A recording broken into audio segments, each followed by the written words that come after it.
No massive following of a popular children's television franchise is as prolific as the Thomas and Friends community. The Thomas fanbase as we know it is an expansive wild west of fan-made content, especially on the big online sharing site known as YouTube. Reviews, analysis videos, custom showcases, episode remakes, original episodes, you name it. But then, there's also another genre that has circulated around internet circles. Fan-made Thomas and Friends parodies. Made by people either inside or outside the fandom. These types of content take the concepts of Thomas and Friends and put their own spin on them for either laughs or shock value. Some are humorous, like the Magic Railroad parody or Thomas Blows a Stack. Others horrifically dark, like Shed 17 or Solar Fallout. Or some in between, like the Mad Bomber. The last example, arguably, might be the most popular Thomas parody within its fan base due to not just nostalgia connections, but itself being a stepping stone for the early Thomas community back in its heyday. Not to mention its insane production value toppled over the quality of several other fan videos from around the same time period. It also gave Leo Henry, otherwise known today as Leo Kim Video, a ton of positive word of mouth and traction to boot. However, that cult classic of a fan video wasn't my favorite parody of the Little Blue Train when I was like, 5 years old? Enter me in 2010. On the ancient PC of old, on a then booming YouTube, there sat in the recommended tab a video. A video was uploaded originally by a man simply named James Farr, and then that video would inspire a legacy of shorts that would go down in Thomas history to become a cornerstone of its fan base. And that video was...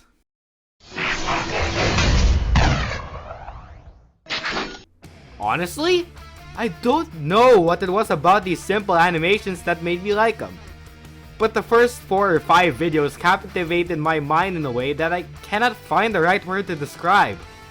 Curiosity? Intrigue? Probably those two. As this series, believe it or not, was the reason I was even a Transformers fan in the first place. No kidding! Not because it was also about machines, but rather because a stupid parody created by this one guy spiraled me into a rabbit hole, and it's a venture I haven't regretted since. Usually most Transformers fans got into the series because of the movies or cartoons, but me? No! I got into it because of a stupid app parody. In the time of the Transformers 40th anniversary, with a brand new movie called Transformers 1 around the corner, and an actual collaboration with the Thomas and Friends owners in the form of Mattel's Transformers x Hot Wheels collab, today we will dive into a different sort of retrospective for my channel. Less review and more history, if you will. A deep dive into one of my favorite Thomas parody animations, and the cumbersome amount of depth that goes into it. All aboard, folks, and hold on to your pixels as we transform and roll out the past to see if there's more to the series than meets the eye. Starting with... Before we properly see the series itself, I think it's about time someone finally sheds light on the creator. A subject that when people discuss Trainsformers, they barely talk about. Meet James Farr, an animator and director currently residing in Tulsa, Oklahoma. He was born in 1979 in Orange County, California. Growing up as a fan of cartoons such as Transformers, movies such as Ghostbusters and Star Wars, and video games such as the numerous Nintendo franchises like Zelda and Super Mario. He had a passion for animation even before the internet became mainstream, though I recommend going into his Draw My Life video if you want to learn more about him. But long story short, soon after leaving college, he started an animation empire back in 1999 with his first pitch at Film Roman, the company responsible for the animation behind the early years of The Simpsons and Family Guy. Farr pitched to them his very own show called Casey's Orbit, which ultimately went nowhere. On an interesting note, this pitch used Macromedia Flash, soon to become Adobe Flash later on in its life. Interesting in a sense, as it was gonna become a concept tool for Farr's future. Shortly after that, Farr was responsible for the creation of Zombie, with an X. I mean, not Z, but whatever. A Flash animated series about a little girl named Zoe and her zombie companion Dirge, created around 2003 and uploaded to Newgrounds. This would kickstart his career tenfold as he got the attention of some certain giant robot and tiny pony making company. Farr's talent of making Zombie in Adobe Flash, as well as being a self-proclaimed professional Transformer devotee, as per TF Wiki's words, would get him the attention of Hasbro in 2007, with him meeting Roberto Orsi and Alex Kurtzman from DreamWorks and Paramount, becoming good friends with Farr, even going as far as the two including him as a character in the Sector 7 ARG used to promote the 2007 Transformers movie, in which James Farr is killed off by that? Yeah, okay. His relations with Hasbro and the two studios would grant him access to work on an unproduced zombie movie, as revealed in his Reddit AMA, and brief work on the Transformers franchise. Following the ARG, Hasbro would make Farr animate 4 animations promoting the Transformers Universe toy line through some promotional videos. He notably and infamously animated the animations Action Blast 1 and Fight for Energon, which, yeah, were poorly aged to say the least. Those who sought freedom were oppressed, and in time our kind was split in two, the heroic Autobots and the warlike Decepticons. Sometime during or after this venture, he would adopt a son named Vector, who constantly watched Thomas and Friends as an infant, a series allegedly unfamiliar to Farr. Yes, you heard that right. Despite being well known for a Thomas fan series, it's possible Farr knew little to nothing about the famous tank engine before 2009. Knowing to make his son happy out of his love for Vector and his love for Transformers, James Farr concocted a new animation project in Adobe Flash with music and assistance from Joshua Peterson. Farr would unknowingly make a name for himself, uploading in 2010 the first animation in a long line of shorts that would leave a long-lasting impact on the Thomas fandom. And with that, the rest was history. While the original video was purged from the internet, records state the video, simply titled Trainsformers, originally released in May 28, 2010, following the release of his Fight for Energon animation a year prior. It followed Thomas, voiced by James Farr himself, with a caricature of Vector Farr, being alarmed by Troubletron, voiced by Farr's eventual wife Claire Roby, alerting the presence of the evil Megatrain, aka Spencer, the A4 Pacific. Though given he was the antagonist of last year's Thomas special, Hero of the Rails, probably was a good choice, I suppose. Plus, he and Megatron are silver, so I guess it made sense. After Thomas transforms and rolls out into Optimus Prime, he defeats Megatrain by extinguishing his firebox, and hey, a James Farr and Claire Roby cameo. Also this line. Not to mention massive copyright infringement issues. Gee, I hope nothing comes out of this potential scenario. A very simple and primitive short in the grand scheme of things, but love was clearly there in its origins. Nothing extremely groundbreaking or anything, but the weirdness of the short is probably why it gained such a big following. Coupled together with stylized and appealing art style that makes Thomas presentable in a 2D style that made it stand out from other fan projects at the time, made it a big deal for many Thomas and Friends enthusiasts. Funnily enough, Thomas' lack of detail in this design is very reminiscent of how his eventual All Engines Go design omitted several important details, with both being made to be easy to animate as possible. Even with the little quirks, this video ended up becoming a success with the then growing fandom, amassing 1,000 to millions of views based on what I can recall. And with all successful things, there was room for a sequel. On to round 2, Trainsformers Toot. Get it? It pretty much starts the same way, except as per Megatron tradition, Megatrain gets upgraded into Galvatrain, a pastiche of Galvatron, who is, and I quote, substantially more hardcore. This mofo shoots Optimus Prime And in an act for calling for help, Vector calls James, Percy, Gordon, and Henry to form Optimus Supreme, complete with a freaking parody of the Mighty Morphin Power Rangers theme song to boot. No, I'm serious!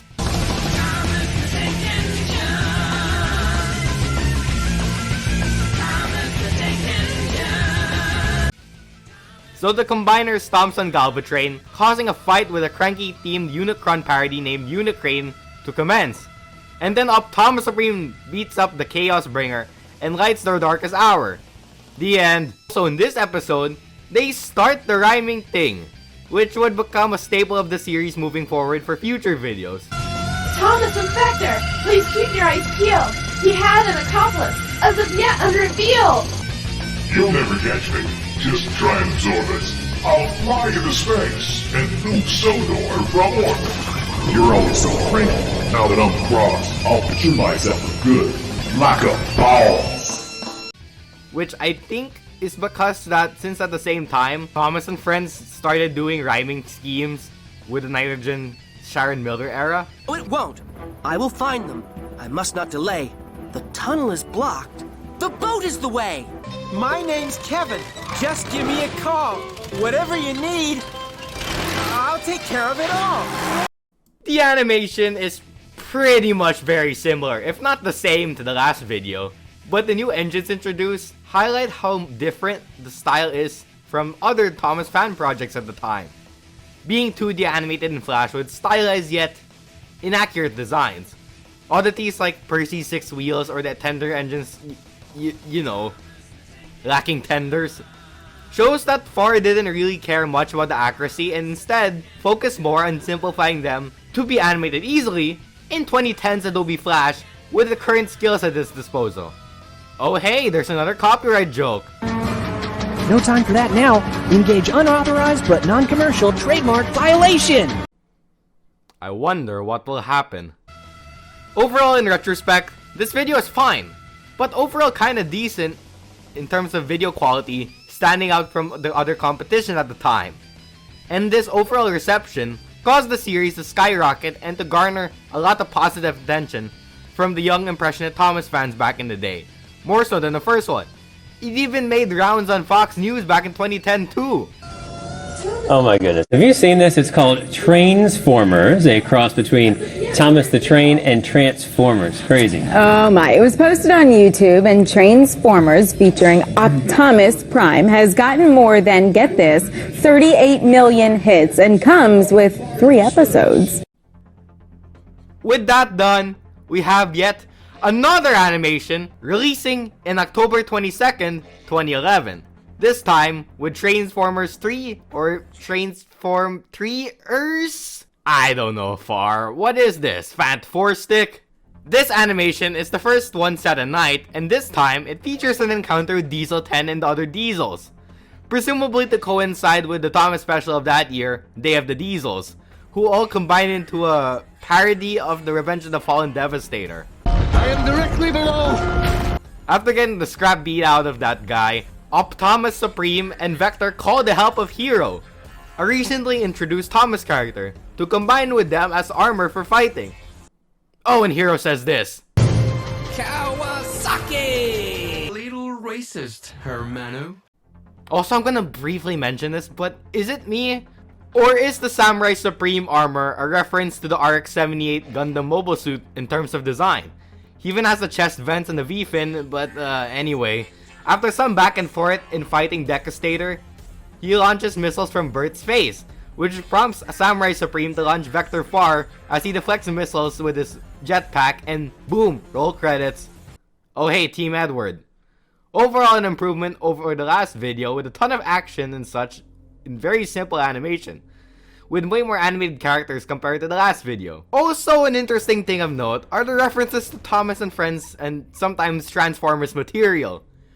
Namely the Alcroft's Hotel, named after Britt Allcroft of course, with an image of her company logo on the graffiti too. Also, other graffiti that are shown are Viva La Ringo, for Ringo Starr, Beatles member and Thomas narrator. And Mr. Conductor was here, for the aforementioned Magic Railroad character. Another thing is Carly x Sam Forever, which is a reference to the two humans from Transformers Dark of the Moon, which came out the year this video came out. Not to mention the Hit Entertainment building Samurai Supreme crashes into, and the use of Hit's logo as the symbol for the hit detector. Get it? Seems like Farr has gotten a grip on the Thomas world in this video, showing that he is having as much fun as his son with the Thomas franchise at long last. Anyway, with the bar set so high, with James and Vector happy, we can hope the next video will be better and, dare I say, better it was. Created after seeing the J.J. Abrams movie, Super 8, the intro to this video parodies that of the movie, complete with a train crash and a creature coming out of the cargo. This creature being Lady from Thomas and the Magic Railroad, this time as a spoof of resident Spider Transformers villain, Black Arachnia, now called Track Arachnis. She could also be an Arachnid reference given that this video came around the same time as Transformers Prime. Back on track, Vector calls up Rosie, Emily, Belle, Mavis, and Molly to combine into Rosimus Prime. And while it's named after Rodimus Prime, its design's actually evoking the mobile suit scene in Gundam Wing. Part of me wonders if Farr's secretly a Gundam fan. But anyways, Track Arachnid screws her over, causing Thomas to wake up and shoot Lady in the face. No, with a friend or foe, you never hit up. Lady?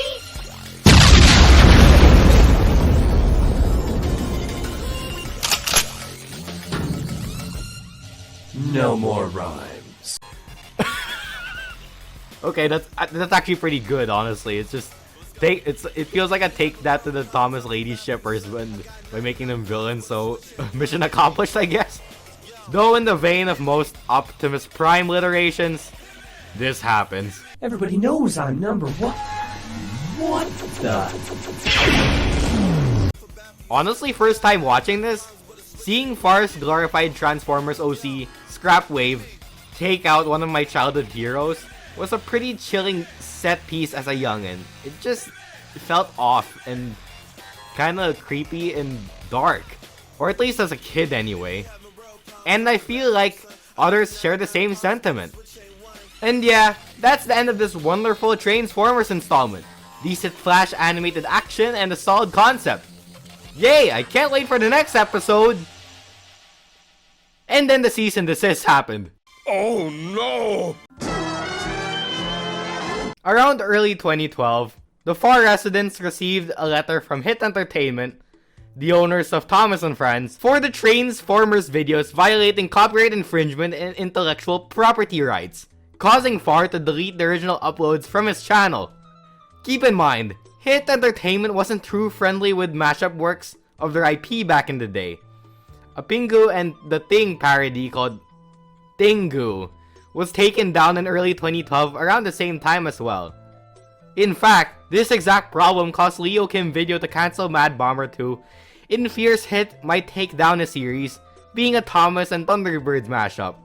Though, funnily and coincidentally enough, Hit Entertainment did try to sorta mix Thomas and Transformers together around the same time, with the then upcoming Adventures of Thomas movie, or at least in terms of making the series appeal to teens with more mechanical face and vehicle designs, not unlike the lumps of scrap metal Michael Bay's crew concocted for his franchise.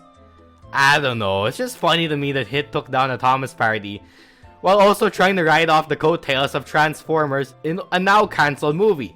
Though if you want to learn more about the Adventures of Thomas, click the link down in the description below. So, back on track, with the talking trains with grey faces gone, with a bunch of impatient internet folks to please, what did Farr do? Work around it, of course. Enter Trainsformers 5, or Trainsformer 5, in which a spoof of Hit Entertainment called simply The Fun Police takes down the set of the upcoming video, with Vector in disappointment. The Fun Police say you've been playing with toys that don't belong to you. But I love those toys. Well, they don't love you. Catch you later, kid. Come back when you get your own toys. All the while, Scrapwave, the Shockwave parody from the last video, was let loose due to him not being a Thomas character, alongside Troubletron. Holy crap, he's right! We're both original characters! After some ride through some movie sets inspired by Jurassic Park, Jaws, Haunted Mansion, and 2001: A Space Odyssey, Vector fights back with a gorilla robot called the Mighty Kong, who I guess is inspired by Optimus Primal from Transformers Beast Wars, alongside King Kong and/or Donkey Kong. So he fights him, defeats the one-eyed monster, and makes a Back to the Future reference. Well, I guess that means the show is over. We've come to the end of the tracks. Tracks? Where we're going, we don't need tracks. And then we get a cliffhanger. Gee, I hope it doesn't take 9 years for this to get paid off in some way or another. And for a long time, Trainsformers was pretty much done. For almost a decade, this was it for original Trainsformers videos. I remember watching this video all those years ago back in 2012, being confused by what's happening, like, where's Thomas? Why is the Fun Police a thing? Why did they take down the set? Why did they break the fourth wall? Only to realize as I grew older that Hit took down the videos because of the, as Troubletron puts it, And massive copyright infringement issues. Given James cannot use the Thomas IP anymore, what could he do in this situation?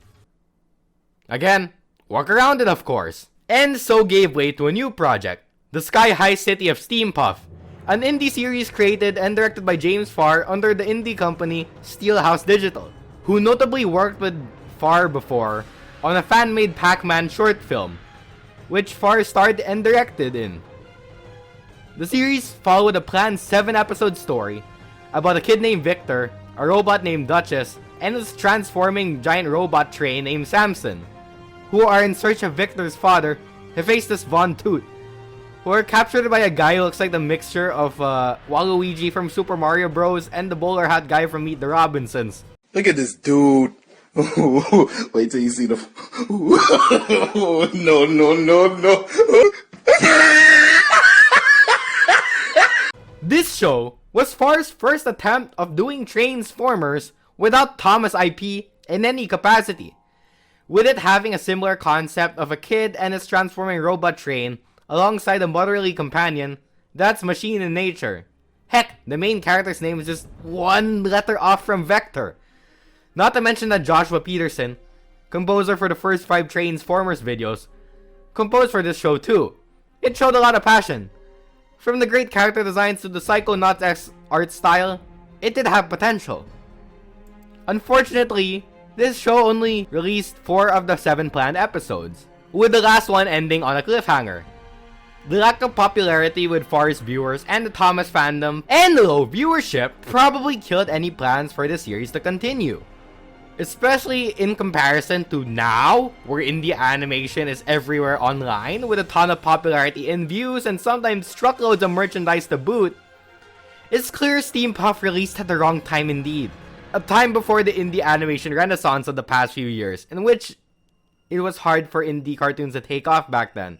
The last thing Steam Puff would receive would be a VR game called Finnegan's Factory for the then unnamed Oculus Quest, yet it would still go unnoticed. Despite the lack of popularity that Steam Puff received, James Farr would still use another part of Trainsformers as a springboard for new ideas: the parody angle. Farr used the parody angle he used for Trainsformers to tell more mashups galore, and used it to tell more parodies of stuff he was more familiar with.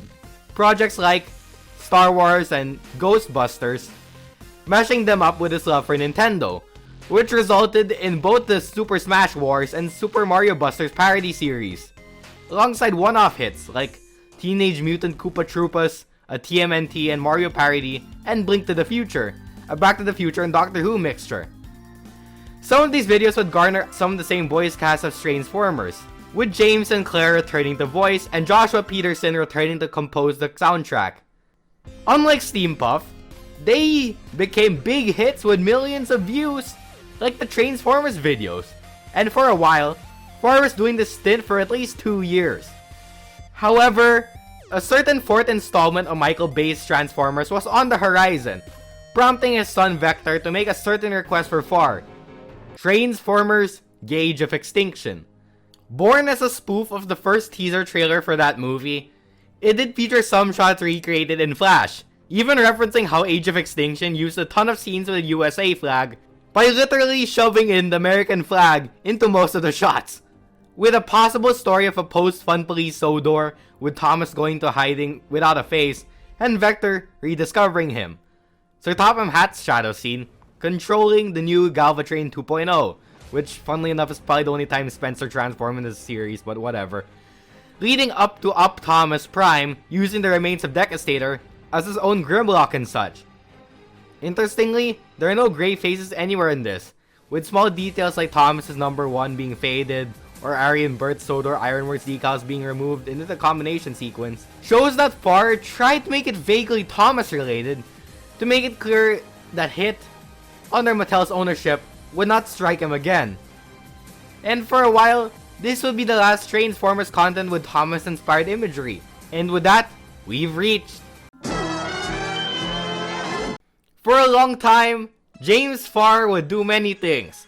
Marry Claire around 2014, make more Nintendo parodies of the latest entries in the Ghostbusters and Star Wars franchises, release a sequel series to Zombie about a grown-up Zoe called Zombie Dead Ahead, design work on Toe Jam and Earl Back in the Groove, as well as motion graphic development for Nickelodeon's Glitch Text, which I will still make a video on, by the way.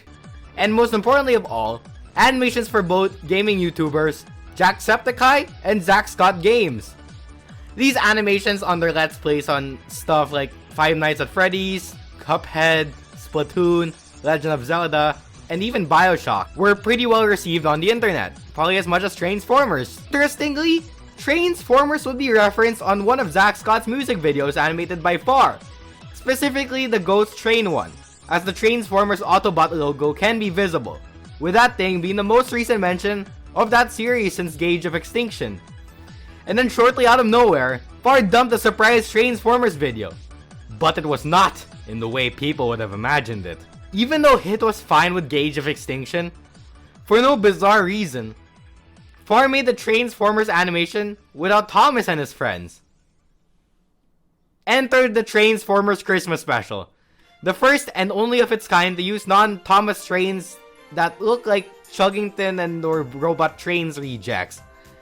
If I recall correctly, according to a stream that Vector Farr made on his channel, I forgot which gaming stream, but I was watching it back in the day, he said something along the lines of Dad made the Trainsformers Christmas special as a test to see if he can make the series without the Thomas and Friends IP. And with that into perspective, without the Thomas IP he did, only Troubletron, Vector, Claire, and James Farr are the only characters from the originals that did feature, with Vector having aged significantly a ton since the last video. The video focuses on 4 new trains, Cole, Clunk, Quark, and Quasar, who are trained by Troubletron, with the footage from the 3rd episode, though obviously none of the Thomas stuff are shown. They fight a UFO of some kind that wants to destroy Christmas time, and hey, Troubletron has a train in robot mode this time. And with yet more rhyming and another Gundam parody combiner, they save the day, and that's all, folks. Honestly, I like the new trains and concepts, like Trouble Train Prime, but honestly, it felt more like a generic kids thing than an actual parody. I feel like this is the worst Trainsformers video in my opinion, because it lacks all the charm the others had, save for the rhyming, in which Trainsformers was usually about a thing that parodied 2 franchises with meta commentary to boot. Christmas Special simply doesn't have that charm. It has the rhyming, but again, it feels like a generic kids thing. But hey, at least it was better than Mighty Express. Though despite this, Farr did get a lot of positive feedback on this, with plans for more. And then came a realization that made this animation ultimately pointless in the long run. Based on theories, after realizing that Hit Entertainment got folded into Mattel Television back in 2017, Farr presumably realized there was no need to hide from the C&D hammer anymore. Plus, Mattel hasn't struck down any parodies of its work, and if they did, stuff like Choo Choo Charles or Built-It Benjamin wouldn't even survive a month. With the lights all green to go, it was time for him to revive Trainsformers with remastered widescreen uploads of the first 4 episodes, re-uploaded to the channel for the first time in nearly a decade, albeit with the Thomas theme replaced, presumably due to copyright issues. However, the remastered 4th entry ended with this. Hello? This is Vector Farr. I repeat, this is Vector Farr. Can anyone hear me? I've almost got Thomas back online, but I'm gonna need your help to power him up. A distress call from Vector Farr about raising 500,000 subs to bring Thomas Prime back, promising a proper 6 Trainsformers video if 500,000 subscribers were met. And met they were indeed. So on April 1st, 2021, as some sort of anti-April Fool's joke, we were greeted to what is unanimously agreed to be the best Trainsformers video, Trainsformers Reborn. Opening up with a grown-up Vector driving Thomas with a redesigned Troubletron on board, with an offhand comment about the Fun Police. Tell me one thing that only Vector would know. The Fun Police suck and tried to take down the show? And this deleted video image on Napford Sheds, implying that the C&D by the Fun Police still occurred in this universe, which is confusing, but whatever. Here we fight the mastermind behind everything. Sir Bertram T. Hat, otherwise known to us as Sir Topham Hatt, the Fat Controller, is revealed to have constructed a combiner of the previous Decepticons, save for a lady who, if you remember, got obliterated to ash by Thomas earlier in 4. Not to mention, he was the one who orchestrated not only just the Decepticons, but the Trainsformers operation on Sodor. Who else do you think sent those monsters to beat you? I spent my whole fortune to break and defeat you. But why would you do that? And what would you gain? Why, I'm ridding this island of sentient trains. They seemed like an awesome idea at first, but emotional hardware is really the worst. After getting his chassis beat, Thomas calls up the help of his friends from all around Sodor. Not just the previous Autobots from the series like Percy, James, Gordon, Henry, Harold, Hero, Rosie, Emily, Mavis, Molly, and Belle, but also fan favorites like Edward, Toby, Duck, Ryan, Duncan, Rusty, Victor, or Stepney. Obscure characters like Isla, Emerson, Rocky, Jeremy, or Reg, or even hated characters like Nia, Charlie, and the Logging Locos joined the party too. At the moment where for the first time Jeremy the friggin' jet plane is relevant, all the engines combined into Thomas Omega, a Fortress Maximus parody who was, according to Farr, was supposed to be the combiner of the original 5th installment meant to kill off Scrapwave. Speaking of kill off, Sir Topham Hatt's combiner is killed off and decapitated in a hilariously anticlimactic way, with a callback to the first episode to boot. A good bookend, if you will. And with that, I gotta agree, this has to be the best Trainsformers video yet, or even ever. From the fluid and smooth flash animation, to the accurate train designs, to the subtle nods to Thomas, it is truly a great video. However, I feel like the older engine designs from the older animations, as inaccurate as they were, had more charm to them than the accurate designs in this one. Though then again, they're on par, if not slightly better than the All Engines Go designs. Well, I gotta say, Farr knocked it out of the park with this one. I was actually one of the many lucky Thomas fans able to catch it live during premiere day, and it was the best 7 minutes of my life, no doubt. Seeing a series I longed for returning to finally arrive was all worth the 9-year wait between the cliffhanger of 5 and the release of this video. Which is funny that Trainsformers fans get their series resolved before Half-Life got resolved, which is probably never. However, this may not be the last Trainsformers video. As in a stream, I remember Farr saying that he will only make a 7 video if he reaches 1 million subscribers, which could happen. But due to his channel taking on a hiatus after a C. James Draw video on the Thomas Prime team, I don't really see it happening anytime soon. And with that said, looks like the show is over. We've come to the end of the tracks, but just like Vector said, I guess we don't need tracks. In conclusion, I see that Trainsformers is a very charming and competent web series spanning a huge dedicated following in the Thomas community. Not the biggest or most important in the wider fan base, but this alongside Mad Bomber was one of the few Thomas fan projects that would leave a long-lasting legacy in the community, inspiring many to make their own original projects and even causing its creator to outlive several other Thomas fan content creators from the glory days in the public consciousness thanks to his other works. In hindsight, I think we need more videos like Trainsformers these days. Parodies that just have fun with the source material in a respectful but creative way, meant to have a blast with the viewer, especially in an era when most Thomas parodies these days are meant to be very dark and violent, or just gritty in general. Not saying there are no videos like Trainsformers anymore, like parodies like Man vs. Train by MASH are pretty dumb fun stuff that doesn't take itself too seriously sometimes.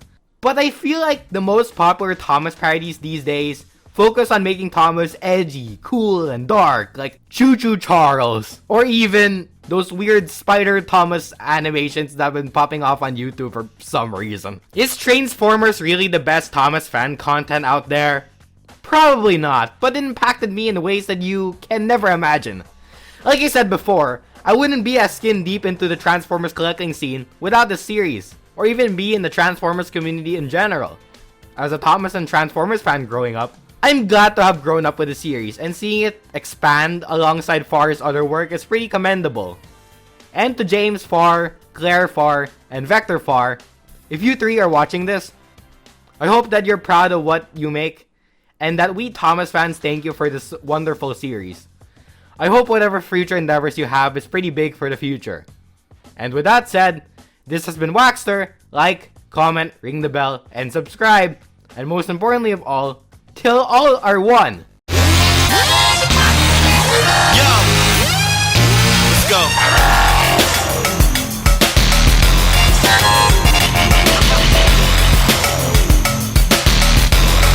Let's go. If you having road problems, I feel bad for you, son. I got 99 problems, but a switch ain't one. Hit me. Yo, hit me. Hit me. Hit me. Hit me. Hit me. Yo, hit me. If you having road problems, I feel bad for you, son. I got 99 problems, but a switch ain't one.